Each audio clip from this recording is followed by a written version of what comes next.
Rahm Emanuel once let slip a heavily used tactic of liberalism. You never want a serious crisis to go to waste.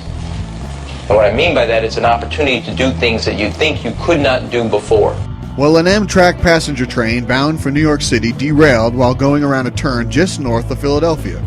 And once again, before the dead were found, the injured treated, and the facts and events leading up to the tragedy discovered, the left was out there doing what they do best, trying to increase federal spending in a country already deeply in debt.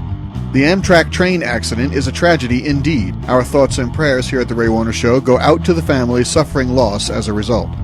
Unfortunately, the left was quick to politicize the accident. In the president's budget is, I think, what's nearly $1 billion increase in funding for Amtrak. Republicans, unfortunately, are currently considering legislation at the committee level that would actually cut funding from Amtrak's budget by, I believe, $250 million a year.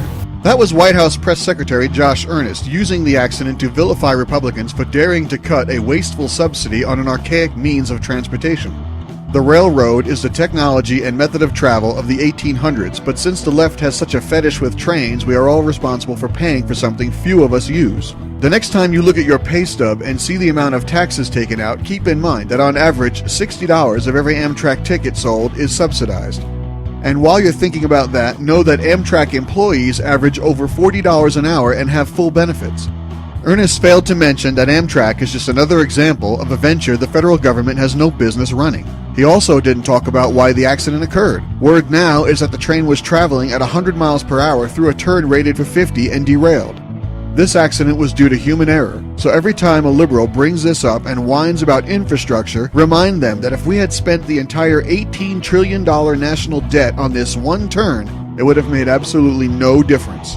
Instead of throwing more of our money at it, let's turn it over to the private sector and let the free market do what we know the government obviously can't. Thanks for listening, and be sure to catch the Weekly Ray Warner Show and subscribe at iTunes or at theraywarnershow.com.